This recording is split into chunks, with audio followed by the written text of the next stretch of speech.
हरित क्रांति। पहला जो बात करेंगे क्या, हरित क्रांति इस टॉपिक पर। दूसरा जो आज जो बात करेंगे हम लोग, ध्यान दो, बात नहीं करो। दूसरा जो बात करेंगे बाबू हम लोग श्वेत क्रांति, श्वेत क्रांति। तीसरा जो बात करेंगे हम लोग देश में आपातकाल, आपातकाल, आपातकाल। सुनो, बात नहीं, बार बार करके शांति से पढ़ा दो, बात नहीं, ध्यान दो। देखो ना बाबू, ये जो हरित क्रांति, ध्यान दो, शांति से सुनो तो यार, ध्यान दो। हरित क्रांति देखो रे बाबू, हरित क्रांति का जो संबंध है फसल उत्पादन में वृद्धि से, किससे, फसल उत्पादन में, फसल उत्पादन में वृद्धि से। हरित क्रांति का संबंध किससे, फसल उत्पादन में वृद्धि से। देखो रे बाबू, जब 1900 ईस्वी की बात है, 1900 के आसपास की बात है, पूरे दुनिया में बाबू जमीन तो थी, बहुत सारे जमीन थी, आबादी कम था, लेकिन वो फसलों का पैदावार होता नहीं था। तो दुनिया के सामने एक समस्या थी, क्योंकि सब परंपरागत तरीके से पुराने तरीके से खेती करते थे। राहुल, बात नहीं, परंपरागत तरीके से खेती करते थे। वही ना तो भाई उच्च नस्ल के खाद बीज थे, और ना ही क्या था, कृषि यंत्र था। तो दुनिया में सबसे पहले विश्व स्तर पर बाबू नॉर्मन बोरलॉग नाम का एक बाबू जो मैक्सिको के थे, नॉर्मन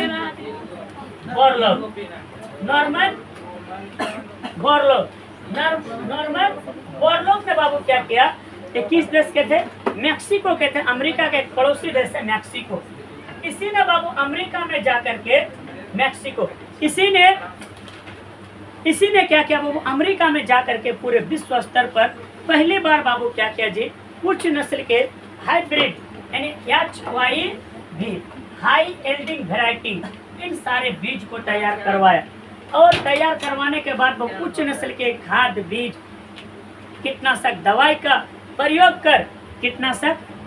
प्रयोग कर क्या किया जी, पूरे विश्व स्तर पर खाद्यान्न उत्पादन के मामले में क्रांति लेकर के आया। ठीक इसी तरह, इसी के देखा देखी बाबू भारत में क्या किया जी, 1960 के दशक में, 1960 के दशक में, लगभग 1966 में क्या किया जी, MS स्वामीनाथन की अध्यक्षता में भारत में भी बाबू क्या किया, हरित क्रांति लेकर के आया। MS स्वामीनाथन, MS का फुल फॉर्म होता बाबू मनकुंभु संबा शिवन, मनकुंभु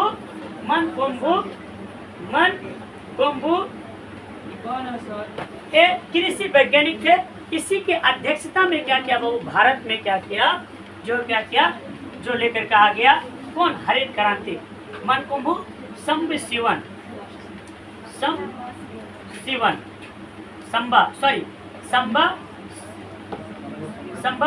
शिवन, ठीक लाया। अब इसके द्वारा क्या किया जी, जो परंपरागत तरीके से जैसे बैल से, उसके बाद भैंस से जो खेत जोता जाता था, उन सारे चीज़ों को, उस तकनीक को रिप्लेस करके, उस तकनीक को हटा करके बड़े बड़े कृषि यंत्र का क्या किया, प्रयोग करने लगा। और उसके बाद क्या हुआ जी, उच्च नस्ल के बीज को तैयार किया गया, हाइब्रिड बीज तैयार किया गया, चाहे मकई का हो, चाहे गेहूं का हो, चाहे धान का हो। और फिर खाद की नई नई तकनीकें विकसित की गई, स्प्रे करने वाला दवाई विकसित किया गया, तब जाकर के बाबू फसल उत्पादन में सुधार हुआ। तो अगर आपसे क्वेश्चन पूछा जाए, लेकिन बाबू इस क्रांति का क्या हुआ जी, एक दुष्प्रभाव भी हुआ, एक हानिकारक एक प्रभाव भी हुआ। लाभ, पहले हानिकारक भी हुआ और लाभ भी हुआ, हानिकारक भी है, लाभ भी हुआ। अब लाभ क्या हुआ और हानिकारक क्या हुआ, इस हरित क्रांति के प्रभाव से लाभ और हानि क्या क्या हुआ पहले देख लेते हैं। देखो भाई, इस क्रांति का लाभ ये हुआ कि इससे बड़े पैमाने पर फसल उत्पादन में वृद्धि होने लगी, फसल उत्पादन में वृद्धि होने लगी। यानी बाबू जान, तो पहले जो 2 मन 3 मन बीघा जो अनाज होता था, अब सीधे 50 मन, 60 मन, 40 मन, 30 मन बीघा के हिसाब से होने लगा। नंबर दूसरा, जब अब पुराने जो बीज थे, परंपरागत बीज थे, उन बीजों को क्या होने लगा, परंपरागत बीज ये सब समाप्त होने लगा, परंपरागत बीज समाप्त होने लगा। नए नए अब कृषि मशीन का उपयोग बढ़ने लगा, कृषि मशीन का उपयोग बढ़ने लगा, कृषि मशीन का उपयोग बढ़ने लगा। देश में भूखमरी दूर होने लगी, जो बार बार जो अकाल पड़ता था बाबू, ये समस्या क्या होने लगा, दूर होने लगा। आप लोग घर में देखा भी होगा, सुना भी होगा कि उसका बाप का 50 बीघा, 60 बीघा, उसका दादा का 300 बीघा, 200 बीघा जमीन था, फिर भी भूखमरी था। क्यों? क्योंकि वो फसल का पैदावार नहीं हो पाता था, इसीलिए। तो भूखमरी क्या होने लगा बाबू, दूर होने लगा।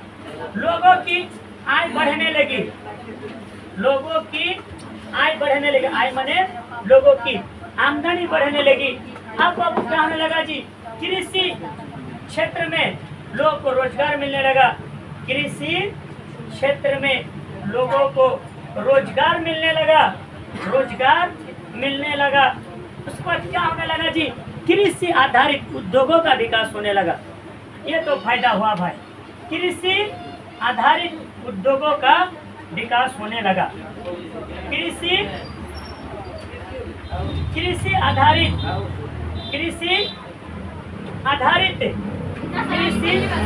आधारित उद्योगों का विकास होने लगा। हाँ, कृषि आधारित उद्योगों का विकास होने लगा, विकास होने लगा, कृषि आधारित उद्योगों का विकास होने लगा।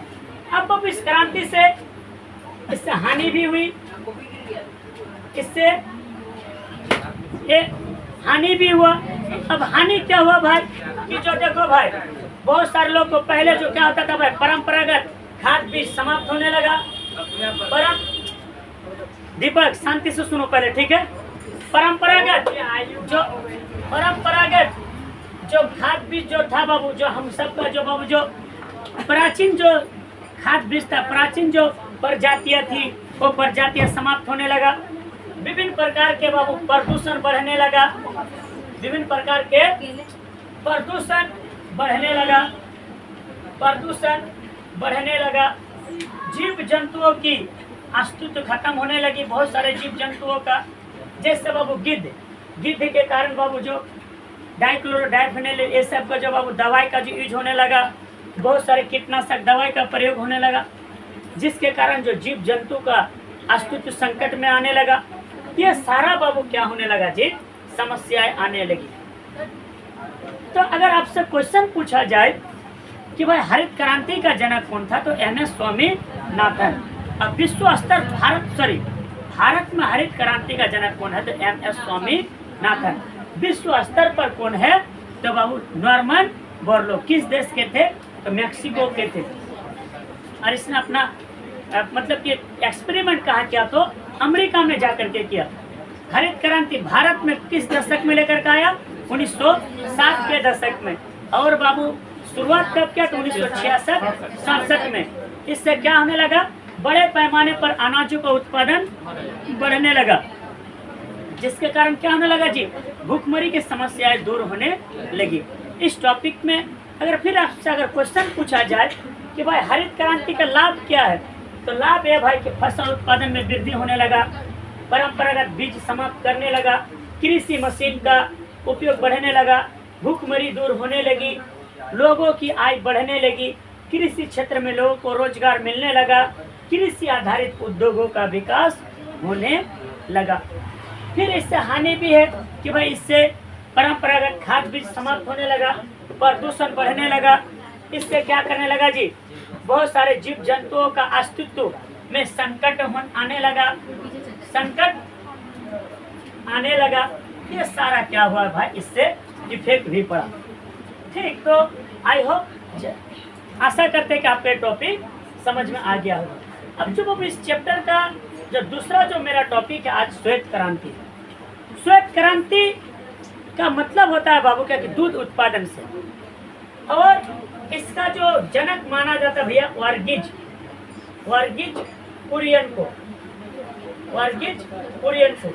श्वेत क्रांति में क्या किया जाता है जी भाई, जो देसी नस्ल के जो गाय या भैंस या बकरी है, देसी नस्ल के जो जानवर है, देसी नस्ल के जानवर में क्या किया जाता है जी, उच्च नस्ल के हाइब्रिड बीज डालकर, सुनो ध्यान दो, उच्च नस्ल के हाइब्रिड बीज डालकर बाबू इससे बच्चे तैयार किया जाता है। जैसे मान लो देसी गाय में बाबू जो जर्सी गाय का बीज डालता है तो सहीवाल बच्चा होता है, जिसके कारण दूध होता है। जैसे बाबू आजकल बाबू मनुष्य में भी आ गया IVF, ठीक है, आप लोग को होम साइंस में पढ़ाएंगे IVF। जैसे बाबू क्या, देसी नस्ल के भैंस में विदेशी नस्ल के क्या करना, मतलब जो क्या करना जी, बीज डालना, सीमेंट, बीज मतलब सीमेंट डालना, और फिर उससे क्या करना, बच्चे तैयार करना। तो जैसे बाबू पोल्ट्री फार्म का मुर्गी तैयार करना या मुर्गा तैयार करना, बतख का बाबू रिप्रोडक्शन करवाना। तो इसी प्रकार जो दूध के उत्पादन को बढ़ाने के लिए, किसको, दूध के उत्पादन को बढ़ाने के लिए क्या शुरू किया गया जी, श्वेत क्रांति शुरू किया गया, ताकि भैया भारत में क्या किया जाए, दूध उत्पादन को बढ़ावा जा सके, बढ़ावा दिया जा सके और भारत दूध के मामले में आत्मनिर्भर बने। खासकर ग्रामीण क्षेत्रों में बाबू इस श्वेत क्रांति के आने से बहुत ज़्यादा क्या हुआ जी, तरक्की होने लगा। मान लो बाबू पहले जो देसी नस्ल के गाय होता था उसमें 2 लोटा 1 लोटा 2 लोटा का छिड़क करके भैया उसका बाल्टी से छुरुक करके हित्ती दूध होता था। उसमें क्या करेगा भैया, उसमें कुछ नहीं। लेकिन अब बाबू उसे देसी गाय में विदेशी नस्ल का बीज डाल दिया और भैया आप ले जाता बाल्टी से 10 चाय चू एकदम भैया बाल्टी का 10 लोटा 12 लोटा 15 लोटा। अरे भैया अगर बाबू तेरा गाय रह जाएगा तो भैया एकदम सीधे वो तेरा चाय चू करके भैया तोरा एकदम भैया फैमिली को सुधार में आ जाएगा ज्यादा नहीं। अरे भैया मान लो सुनो ना, 2 गाय रहे हो तो 2 गाय में भैया तोहरा का मतलब 20 लोटा दूध, अब मान लो 30 टका करके बेचा, 40 टका करके बेचा, 20 चौके 80, 800 टका हुआ। 800 टका कम से कम बाबू 6 महीना तोरा चाय चू जो तुम जो करोगे 800 टका दिन 24,000 टका महीना। चलो भाई 5,000 गाय के पीछे खर्चे कर दिए, बात नहीं करो, 15,000 टका महीना मान लो बचा, काट छाट करके एवरेज में 15 12 1,80,000। तुम परदेश क्यों जाओगे? तो भैया श्वेत क्रांति के आने से, सुनो रे ध्यान दो, श्वेत क्रांति के आने से भैया दूध उत्पादन में वृद्धि हुआ है। अब और भैया लोगों को रोजगार मिलने लगा है तो इससे अच्छा खासा। तो इससे लेकिन देखो इससे हानि भी है क्या कि भाई जैसे पहले भैया गाय जानते तो 8 बार 10 बार बियाता था, बियाता मतलब बच्चा होता था, हाँ, लेकिन बात नहीं लेकिन ओए सुनो, पहले बाबू आपका देसी जो गाय था 8 बार 10 बार बियाता था, लेकिन अब बाबू जानते हो जो विदेशी नस्ल का जो उसमें हम लोग जो वो बीज डालते हैं उसमें 4 बार 5 बार में हो जाता है। लेकिन भाई कम से कम इनकम तो आता है जी। तो श्वेत क्रांति का बाबू क्या हुआ जी, ये क्या हुआ, अगर आपसे क्वेश्चन पूछा जाए कि दूध उत्पादन किस क्रांति से संबंधित है तो आपका श्वेत क्रांति से संबंधित है। इसके जनक कौन है तो वर्गीज कुरियन है, ठीक है। इसमें क्या किया जाता है तो देसी नस्ल के जानवर में विदेशी नस्ल के बीज को डाला जाता है और इससे फिर जो क्या किया जाता है दूध उत्पादन में वृद्धि किया जाता है। इसके लिए बाबू जानते हो हम लोग का इंडिया में हरियाणा में है नेशनल डेयरी रिसर्च इंस्टीट्यूट, जहाँ पर क्या किया जाता है जी कृत्रिम वीर्य सेचन वगैरह को करा करके भैया देसी नस्ल से विदेशी नस्ल के मतलब की वस्तुओं को तैयार करने की क्रिया की जा रही है। हाँ, जैसे बाबू हम लोग का मतलब जो यहाँ पर है आपका हरियाणा में भी फिलहाल है। अब देखो भाई आज जो और जो इसके बाद जो मेरा जो दूसरा जो टॉपिक है, सॉरी एक मिनट, अगर आपसे क्वेश्चन पूछा जाए कि भाई श्वेत क्रांति क्या है तो आप उसको लघु में क्वेश्चन पूछा जाए कि श्वेत क्रांति पर टिप्पणी लिखें, तो श्वेत क्रांति का आंसर में ये लिखोगे कि श्वेत क्रांति दूध उत्पादन से संबंधित है, इसका जनक वर्गीज कुरियन है। इसमें देसी नस्ल के जानवर में विदेशी नस्ल के बीज को डालकर उससे बच्चे तैयार किया जाता है, जिससे दूध उत्पादन में वृद्धि होती है और पशुओं के नस्ल में सुधार होता है, जिसके कारण खास करके भारत के ग्रामीण क्षेत्रों में रोजगार का एक बहुत बड़ा कारण बन रहा है। नंबर उसके बाद यह जो है क्या करता है जी, लोगों के आर्थिक आय का एक साधन बनता है और दूध उत्पादन के मामले में भारत धीरे धीरे आत्मनिर्भर बन रहा है। मैंने ये लघु में आपको लिखना है। आज जो बाबू जो टॉपिक था हमने आपको पिछले क्लास में 1973 तक बता चुका था। देखो कि टॉपिक का नाम है आपातकाल। आपातकाल ये क्लास 12 का मतलब ये एग्जाम की दृष्टि से पॉइंट ऑफ व्यू से काफ़ी इम्पोर्टेंट है ये टॉपिक, ठीक है, जो चैप्टर 3 में ही है। हालांकि अलग टॉपिक में देना चाहते हैं लेकिन किताब में वो वैसे तो कर भी क्या सकते हैं, ठीक है। चलो हम लोग चर्चा करते हैं आपातकाल का। देखो रे भाई, आपातकाल का मतलब यह होता है, आपातकाल का मतलब यह होता है भैया, सारे संविधान की शक्ति किसी एक खास व्यक्ति में निहित हो जाती है। जैसे आपातकाल आपका सुनो, हाँ ये जर्मनी से लिया गया है, इसको भारत में बाबू जर्मनी से लिया गया है। भारत के संविधान में इसको जर्मनी के संविधान से लिया गया है। भारत में बाबू 3 तरह का आपातकाल लगता है। नंबर 1 अनुच्छेद 352 के तहत राष्ट्रीय आपातकाल, राष्ट्रीय आपातकाल 356 के तहत आपका राज्य में आपातकाल, जिसको राष्ट्रपति शासन कहते हैं, राष्ट्रपति शासन कहते हैं, राष्ट्रपति शासन कहते हैं। और अनुच्छेद 307 के तहत वित्तीय आपातकाल। हालांकि अभी तक भारत में बाबू ये वित्तीय आपातकाल अभी लगा नहीं है, भारत में अभी तक ये वित्तीय आपातकाल लगा नहीं है। अगर देखा जाए अब तक में भारत में 3 बार राष्ट्रीय आपातकाल लग चुका है। 3 बार कब कब? तो अब एक बार 26 अक्टूबर 1962 के दिन, 26 अक्टूबर 1962 के दिन राष्ट्रीय आपातकाल, बात नहीं, 26 अक्टूबर 1962 के दिन। दूसरा बाबू 3 दिसंबर 1971 के दिन। तीसरा बाबू जो लगा था बाबू आपका 25 जून 1975 के दिन। अब सवाल ये है कि भैया एकरा कहाँ लगा, इसको कहाँ लगा। तो देखो रे बाबू, इसको जो लगाया गया था भारत और चीन के बीच जब युद्ध हो रहा था तब बाबू 26 अक्टूबर 1962 को लगाया गया। और हाँ एकरा भैया पाकिस्तानिया से जब पाकिस्तान से जब वो लड़ाई चल रहा था, उन लोग कहाँ पर लोंगे वाला बॉर्डर पर जब आक्रमण कर दिया था 2-3 दिसंबर की रात 1971 में। कहाँ पर जो है आपका, कहाँ पर है? राजस्थान में। ये राजस्थान जोधपुर, हाँ ये राजस्थान जोधपुर में। सुनो तो उसके बाद बात नहीं करो। जब अब इस समय सुनो क्या हुआ, ए जी शांति से सुनना। तो ये 3 दिसंबर 1971 को भारत पाकिस्तान के साथ जब युद्ध हो रहा था तब लगाया गया था। और जब तीसरा जो लगाया था भैया 25 जून 1975 को, जो लगा था देश में आंतरिक गड़बड़ी के कारण आशंका थी, ये सोच करके लगाया गया था। अब हम लोग तो देखो भाई, हम सबको जो मेन जो पढ़ना है इस 25 जून 1975 के दिन क्या हुआ था। तो भाई देखो, इससे पहले थोड़ा हम लोग बैकग्राउंड जानते हैं। ऐसा थोड़ा ना होता है भाई, कोनो रॉकेट साइंस तो नहीं है ना है कि मतलब डायरेक्ट क्या करे, मतलब गया डायरेक्ट एकदम प्रधानमंत्री राष्ट्रपति से सिफारिश किया कि देश में आपातकाल लगा दो, ऐसा नहीं होता है। इसके पीछे सुनो, इसके पीछे क्या है, कुछ ना कुछ क्या है कारण है। तो सबसे पहले हम लोग इसका बैकग्राउंड जान लेते हैं। देखो रे बाबू, एक कहावत में है, जब बाबू इंसान को जब बाबू जानते हो कोई चीज का जब बाबू होगा ना जी, तो इसका बाबू कुछ ना कुछ क्या है भाई रीजन है। रीजन ये है, इसका जो जड़ है बाबू, आपातकाल का जड़ आपको 1974 के शुरू में मिल जाएंगे।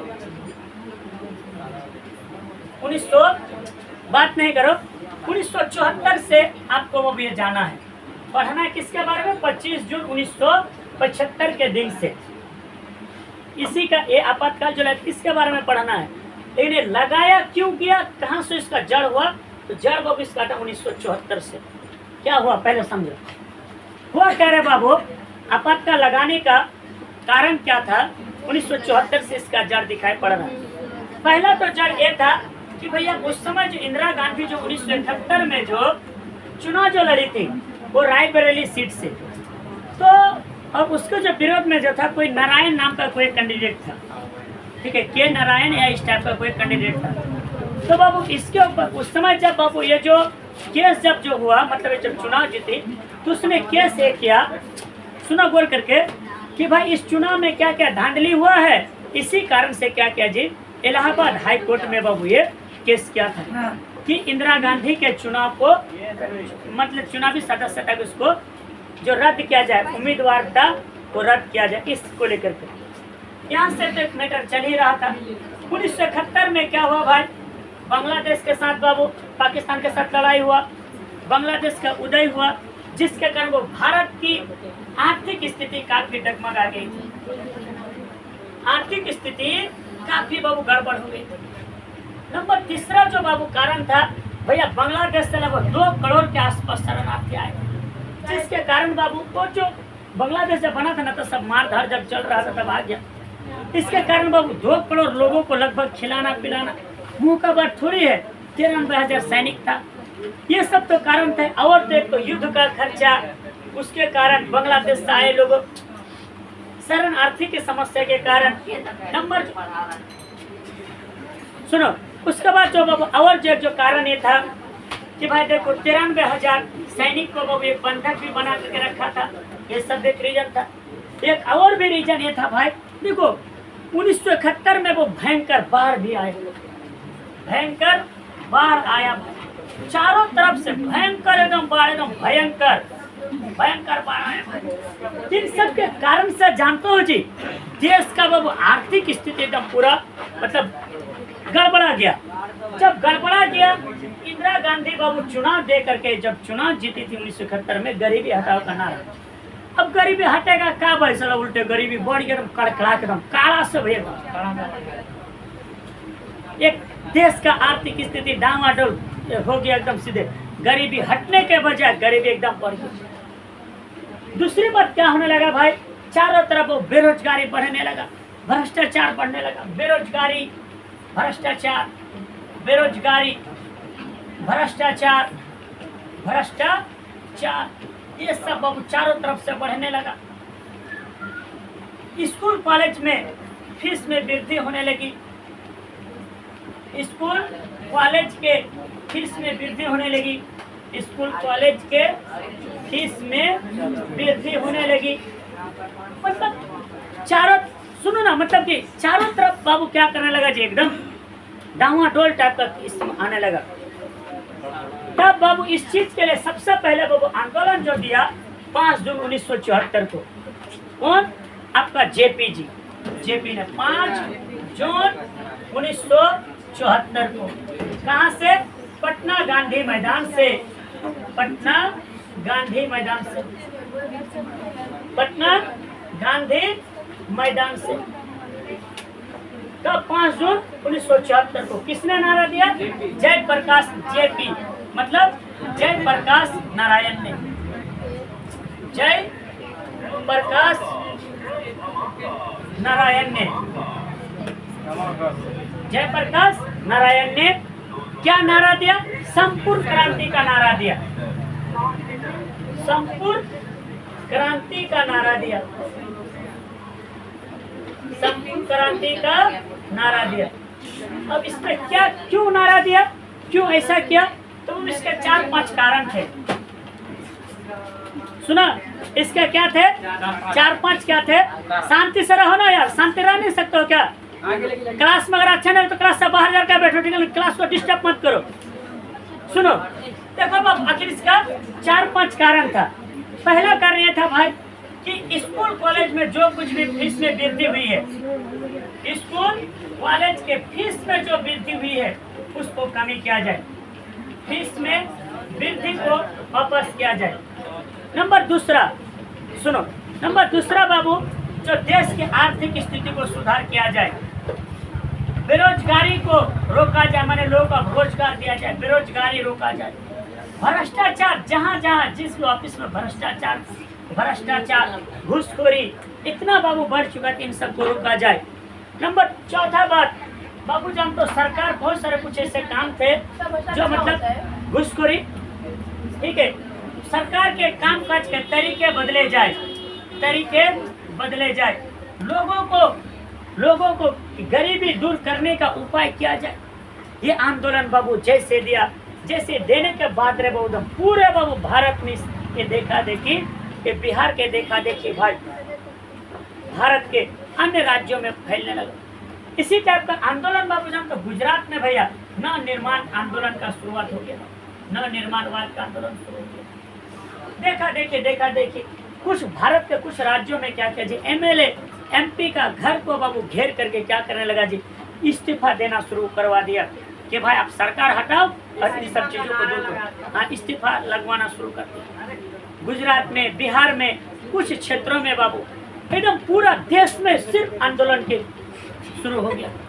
इंदिरा गांधी सोचती थी कि हम इन सब चीजों को दूर करेंगे, लेकिन बेरोजगारी, लेकिन सोच ही रही थी ये सब पूरे देश में एकदम आंदोलन ही आंदोलन, चारों तरफ मतलब कि देश में ऐसा मानो क्या कि हाहाकार मच गया।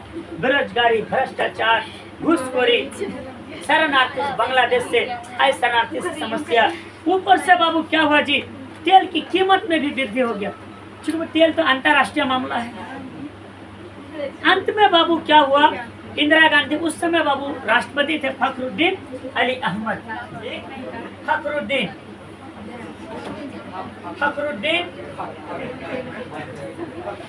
फखरुद्दीन अली अहमद असम के थे, अली अहमद, ठीक है, फखरुद्दीन अली अहमद थे। फखरुद्दीन अली अहमद से कहा कि देखिए सर, ऐसा बात है चारों तरफ देश में, आज कोई न कोई, आज दिल्ली में आंदोलन, कहाँ पर रैली, आज वहाँ रैली, कल यहाँ रैली, कल वहाँ रैली, मतलब पूरा देश मतलब जानते हो रैली से आंदोलन से अस्त व्यस्त हो गया। तो अंत में क्या किया भाई, फखरुद्दीन अली अहमद को 25 जून 1975 की रात को लगभग 10 साढ़े 10 बजे के आसपास को घोषणा किया कि देख भाई देश की आंतरिक स्थिति मतलब आंतरिक गड़बड़ी आ गया है। आंदोलन दबाने का कोशिश कर रहा है, लेकिन आंदोलन दब नहीं रहा है। आंदोलन को सोचती थी इंदिरा गांधी का दबा दे। दूसरी बात क्या था भाई, जो है कि इससे और आंदोलन उग्र होने का बात नहीं करो, और आंदोलन उग्र होने का एक और भी कारण ये था कि भाई इलाहाबाद हाई कोर्ट में और जो बाबू आपका सुप्रीम कोर्ट में बाबू कुछ ऐसे जजमेंट दे दिया था कि भाई इंदिरा गांधी जो वो 1971 में जो बाबू जो इलेक्शन लड़ा था, 1971 में जो इलेक्शन लड़ा था कि भाई वो गलत तरीके से कुछ सरकारी ऑफिसर लोग मंच वगैरह बनाने में मतलब कुछ सहायता कर चुके थे, जिनके कारण उसकी सदस्यता भी रद्द कर चुकी थी। इन सब के कारणों से आंतरिक गड़बड़ी को देखते हुए, आंतरिक आशंका को देखते हुए इंदिरा गांधी ने राष्ट्रपति को सिफारिश भेजी और राष्ट्रपति ने फिर क्या किया जी, 25 जून 1974 की रात को चारों तरफ आंदोलन होने लगा था, सॉरी 75 की रात को, 25 जून 1975 की रात को लगभग 10:30 बजे, लगभग रात 10:30 बजे के आसपास बाबू क्या किया जी, देश में आपातकाल की घोषणा कर दी और देश में आपातकाल लगा दिया गया। देश में आपातकाल लगाया गया। देश में आपातकाल लगने के बाद सब बाबू अब रैली वगैरह सब करना बंद हुआ। धीरे धीरे बाबू इसको सोचा क्या कि हम 1-2 महीना में आपातकाल को खत्म कर लेंगे। हालांकि देखो जी, इंदिरा गांधी जानते हो इसको बार बार कहते भी थे, इसको जयप्रकाश नारायण जी को, देखिए भैया हमको 1976 में हम इलेक्शन करा ही लेंगे, आप इस तरह का आंदोलन ना करें, ठीक है, आप हमको शांति से देश चलाने दे, ठीक है। जैसे मान लीजिए बांग्लादेश आए शरणार्थी है, उस समस्या को तो हम हल नहीं कर सकते, युद्ध में खर्च हो गया, एक बाढ़ भी आ गया, कुछ ऐसे मामले में तो वो इंदिरा गांधी कुछ कर भी नहीं सकता था। रहे बात भ्रष्टाचार, बेरोजगारी, भूखमरी, इसके लिए हम क्या करेंगे, काम करेंगे, यानी तो आप इलेक्शन में आज नहीं माना नहीं आपका, कौन आपका जयप्रकाश नारायण, मोरारजी देसाई, ये सब के चंद्रशेखर, ये सब लोग माना नहीं, ठीक है, माना नहीं। अंत में मजबूरन क्या करने लगा जी, इसको मतलब जो क्या करने लगा, राष्ट्रपति शासन लगाना पड़ा, आपातकाल देश में लगाना पड़ा, घोषणा करना पड़ा। लेकिन ये सोचे थे कि हम 2 से 3 महीना में क्या करेंगे जी, हम क्या करेंगे, इस आपातकाल को मतलब खत्म कर देंगे और उसको 1976 में इलेक्शन होने वाला था, लेकिन वो लंबा खींचने लगा। क्योंकि बाबू इस चीज का फिर लंबा क्यों खींचे, इतना दिन तक आपातकाल लगभग 20 महीना के आसपास। देखो हाँ लगभग 19 महीना के आसपास वो आपातकाल क्यों खींचा, कहानी सुन लो। हुआ क्या था रे बाबू, जो उस समय जो बांग्लादेश का जो प्रधानमंत्री और राष्ट्रपति जो था बंगो भाई मुजीबुर रहमान था, शेख हसीना का पिताजी। ये क्या क्या था भैया, इसका क्या क्या था जी, 10 अगस्त 1975 के को क्या क्या जी, उसका जो बाबू जो सेनापति था, सेना प्रमुख था, उसको बाबू फैमिली सहित सबको वो मार डाला। अब इंदिरा गांधी बाबू जानता हो उसका जनरल हुडा था, उसका जो हुडा था, तो इंदिरा गांधी सोचने लगा कि भाई उसको मतलब कि उसको चारों तरफ से सेना का टैंक घेर लिया और जनरल हुडा आया था, आ करके बोला कि इसको मुजीबुर रहमान को, ए भाई आप क्या करो, आप सिग्नेचर करो, इसमें इस तरह सिग्नेचर करो। तो मुजीबुर रहमान भड़क गया, बोले कि भाई ऐसा नहीं हो सकता है। जैसे ही भड़के बस क्या क्या चीज एक तरफ से गोली से भूंज डाला। उस डर के मारे में बाबू क्या किया जी, इंदिरा गांधी को भी डर घुसने लगा, अरे भाई जब बंगो भाई मुजीबुर रहमान को इस तरह करके हत्या हो सकती है तो मेरा भी कुछ भी हो सकता है।